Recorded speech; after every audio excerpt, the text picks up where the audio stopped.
أما بعد فيا عباد الله أوصيكم وإياي بتقوى الله فقد اتقوا الله حق تقاته ولا تموتن إلا وأنتم مسلمون.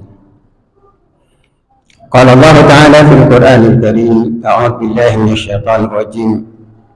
تلك الدار الآخرة نجعلها للذين لا يريدون علوا في الأرض ولا فسادا والعاقبة للمتقين. Sadaqallahu alazim.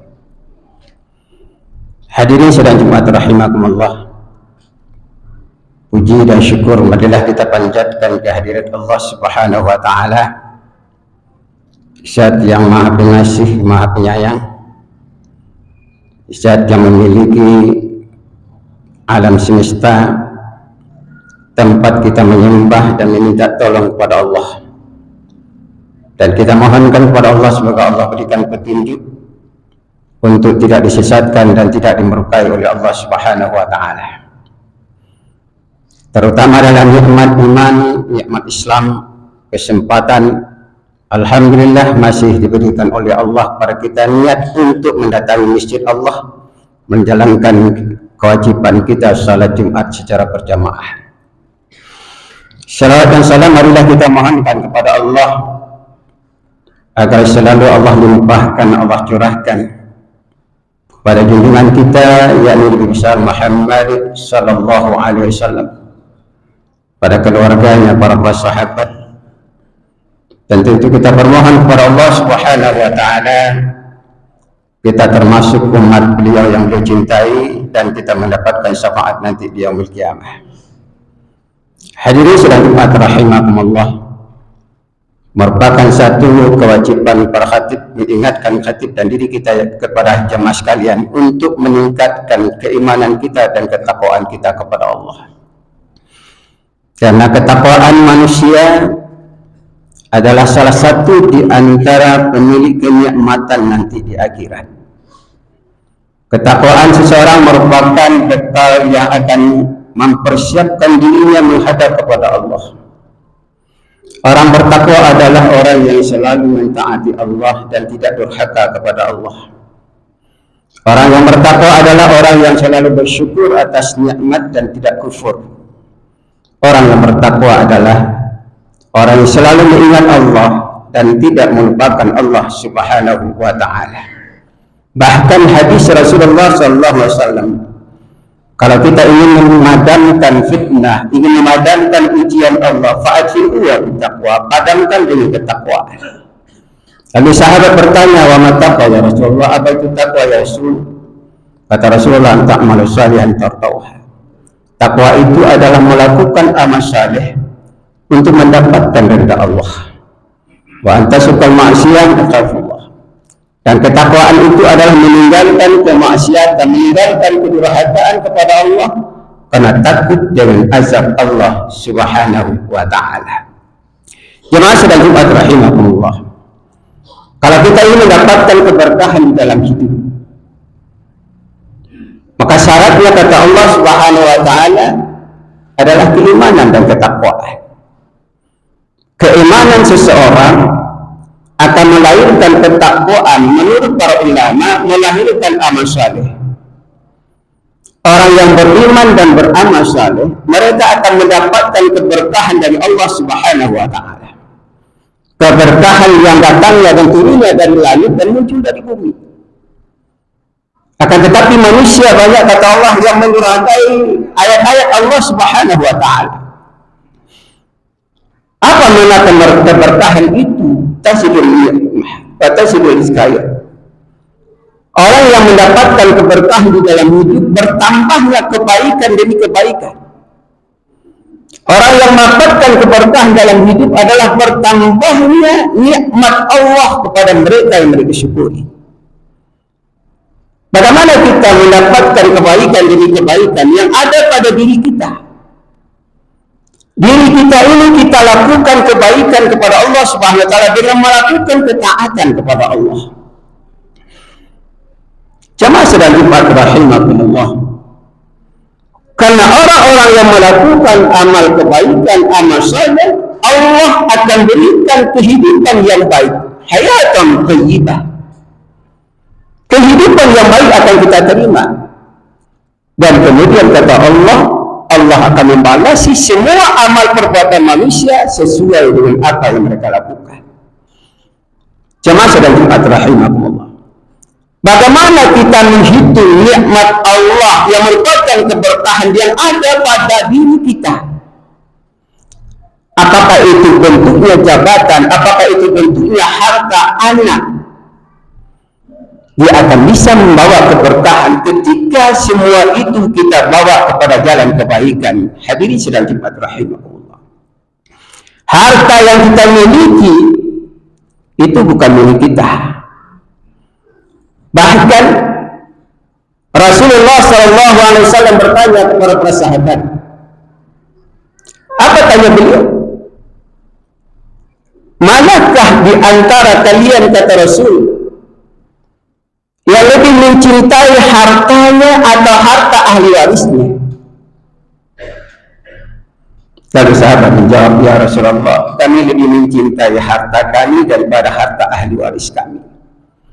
Kata Nabi, ma taqaddamu akhar. Kalau begitu kata Nabi, dahulukan, infakkan, karena yang harta kita di dalam hidup ini yang kita pakai, yang kita makan, dan yang kita infakkan. Selebihnya belum tentu milik kita. Pagi kita berusaha sampai sore, silih berganti hari terus menerus.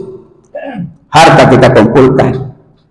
Ketika harta sudah terkumpul banyak, malaikat maut datang yang mempertanggungjawabkan harta itu kita kepada Allah, sementara yang memanfaatkan harta kita adalah ahli waris kita. Ini satu contoh. Makanya kita pergunakan hati. Pernah satu ketika Sulaiman Al-Qarnini memberikan makna kehidupan. Ketika itu dia panggil semua dayang-dayangnya, dia panggil keluarganya, dia panggil prajuritnya untuk berkumpul.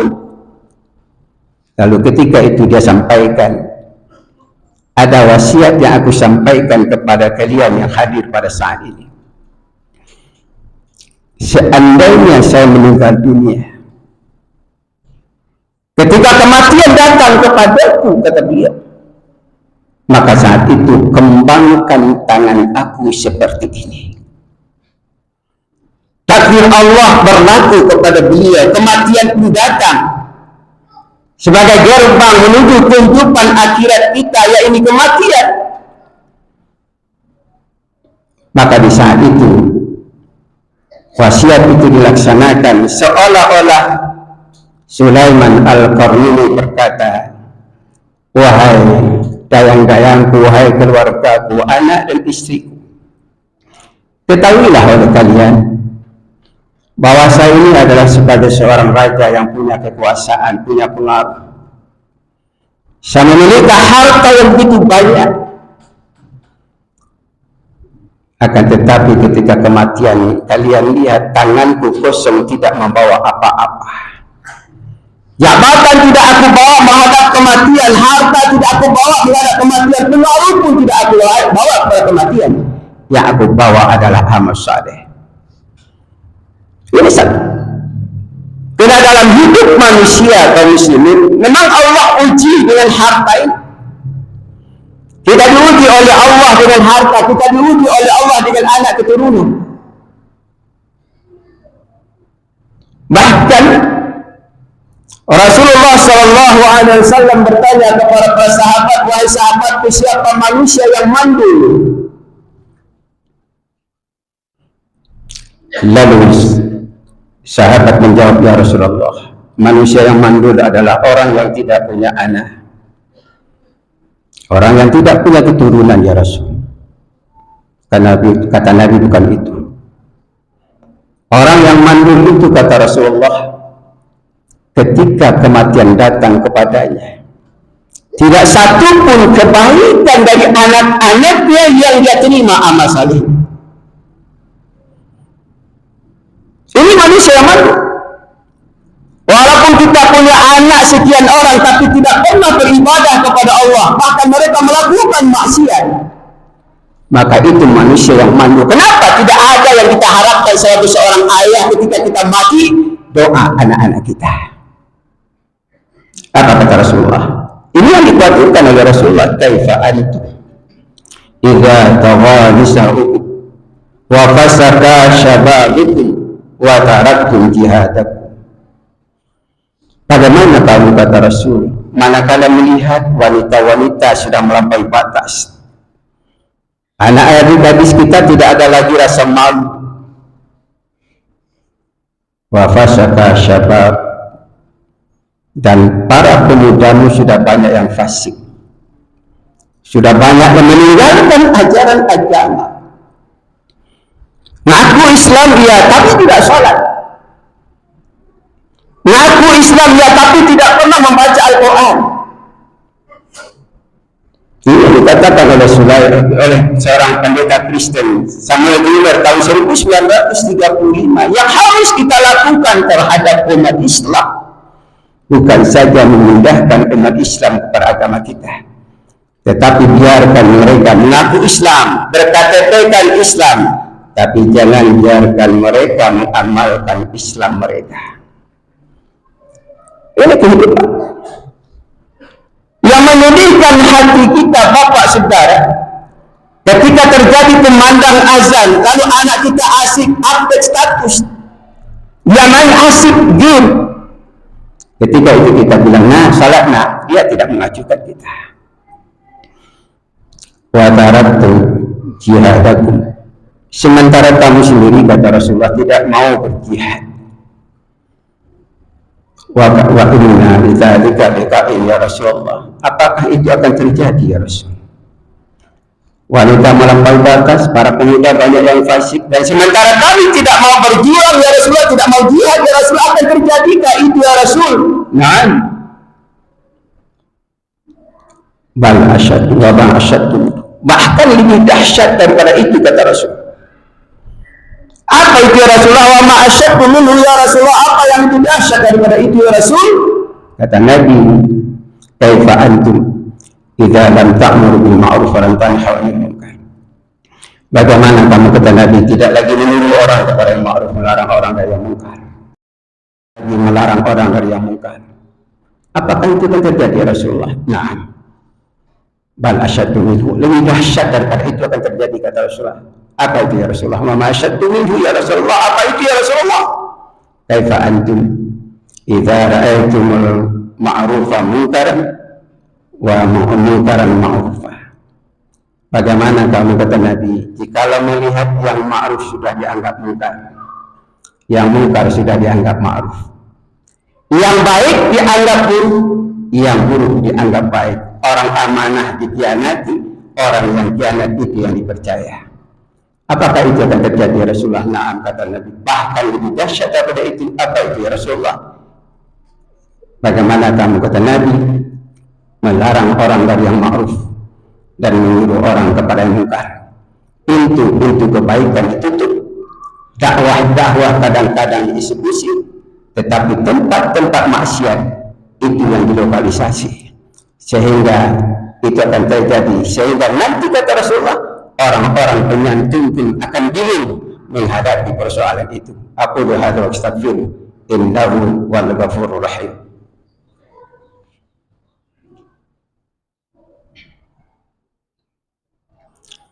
Alhamdulillah hamdan katsiran kama amar, asyhadu an la ilaha illallah wahdahu la syarika lah, wa asyhadu anna Muhammadan abduhu wa rasuluhu la nabiyya ba'dah.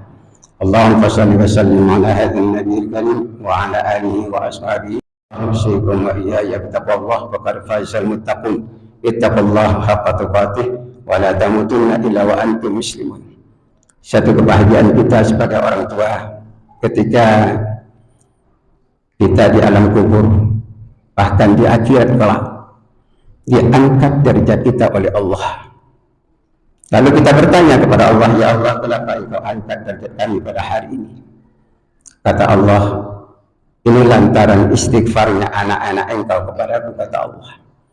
Anak-anak engkau, keturunan engkau, generasi engkau meminta ampunkan atas dosa-dosa yang engkau lakukan. Maka aku ampunkan dosa engkau dan aku angkat derajat engkau hari ini. Alangkah bahagianya kita.